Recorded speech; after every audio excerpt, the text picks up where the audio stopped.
এখন আমার ঘরের সামনে বেড়া দিতেছে তারা। জায়গার মালিক আমরা এবং আমরা বেড়া গোড়া দিয়ে গাছ টাছ লাগাই। লক্ষ্মীপুরের রায়পুর পৌরসভার ৮ নম্বর ওয়ার্ডের দক্ষিণ কেরোয়া এলাকায় চলাচলের রাস্তা জবরদখল করে বেড়া দিয়ে বন্ধ করে দেওয়ার অভিযোগ উঠেছে মনোয়ার হোসেনের বিরুদ্ধে। অভিযোগকারী মনির হোসেনের দাবি, দলিল ও বায়না চুক্তির মাধ্যমে জমি কেনার পর দীর্ঘদিন ধরে তিনি ও তার পরিবার ওই পথ ব্যবহার করে আসছেন, কিন্তু মনোয়ার হোসেন ও তার সহযোগীরা জোরপূর্বক বেড়া নির্মাণ করে চলাচলের রাস্তা বন্ধ করে দিয়েছেন।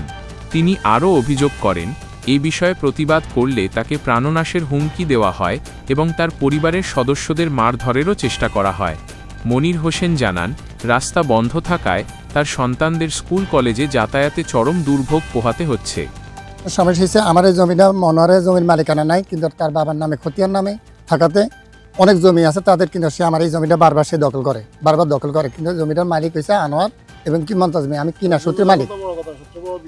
এখন আমার ঘরের সামনে বেড়া দিতেছে তারা, এই লোকজন নিয়ে আমি আপনার কাছে দেশবাসীর কাছে বিচার চাই। চলাচলের বাধা এবং কি আমার জায়গা, মূল জায়গাটাই আমার, চলাচলটা বন্ধ করতে পুরো জায়গাটাই আমার কাগজপত্র আছে, দলিল কিনা জমি, কি বানাসুতের মালিক এবং কি আমার এসএলএন অফিসে একটা দরখাস্ত ছিল, সেটা শুনানি হয়েছে। থানায় একটা দরখাস্ত দিয়েছি গত পরশু দিন, সেটারও শুনানি চলতেছে। মনোয়ার মিয়ার বিপক্ষে থাকি আরেকটা উনি দরখাস্ত করছে, সেই দরখাস্তের শুনানি এখন চলতেছে। কিন্তু কালকে ডেট ছিল সোমবারে, সে কালকে থানায় যায় নাই, না যাই আজকে সে আমার একটা মানুষ নিয়ে বেড়া দিতেছে এবং চলাচলের পথ আমার নিজের জায়গা দখল করতেছে। এটা আমার ক্ষতি। আমি এখন দেশবাসী এবং আপনাদের কাছে আমি বিচার চাই। একজন সরকারি চাকরিজীবী কিভাবে মানুষের জমি দখল করে, তার কাগজপত্র না থাকি এবং আইন আদালতের কথা না মানি, থানার ওসি সাহেবের কথা না মানি, থানার টিএনও স্যারের কথা না মানি, সে কীভাবে অমান্য করে সে মানুষ নিয়ে আজকে আমার ঘরের সামনে বেড়া দেয় এবং কি আর জায়গা দখল করে। এই তর্কিত এই জায়গাটা আমাদের দখলে আছে দীর্ঘদিন ধরে। এখানে আগে ঘর ছিল, কাছারি ঘর ছিল, পরবর্তীতে ঘর বিলুপ্ত হয়ে গেছে। আমার ওই জেডাগোর সাথে আমার আব্বার সাথে একটা চুক্তি হয়েছে, চুক্তি অনুযায়ী ঘর যখন বিলুপ্ত হয়ে গেছে, আমার আব্বা হাবিবুল্লাহ নিজস্ব জমিতে এই কাছারি ঘরটা নির্মাণ করছে।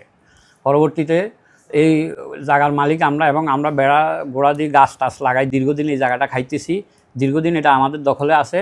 সেই ইদানিং সে তো আরও আগে জায়গা কিনছে, 60 দাগের জায়গা, কিন্তু ইদানিং সে আমাদের রাতের অন্ধকারে আমাদের বেড়া গোড়া ভাঙি এলাইছে, সব ভাঙি সে দখল করতেছে। সে রাস্তা করব, সে ওই মাটি আনছে, বালু আনছে, বালু আনে বালু ভরাট করব, ভরাট করেই আমাদের এই জায়গাটা সে জবরদখল করব।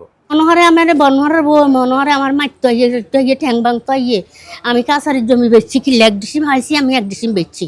যদি আমার না তাই থাকবো বলে ব্যাগটান হেতাকে ব্যাগটান তো আমি বেশি না, আমি 1 ডিসিমে না বেচছি আমার স্বামীর জমি। ইয়ার পরে আমার এত অত্যাচার করতেছে, আমার ছেলে মেয়েরা বাড়িতে নেই, আমি বাড়ির বুড়া মানুষ একজন পড়ে দিয়েছে, আমার ডর ঘরও আমি কেন থাকতাম।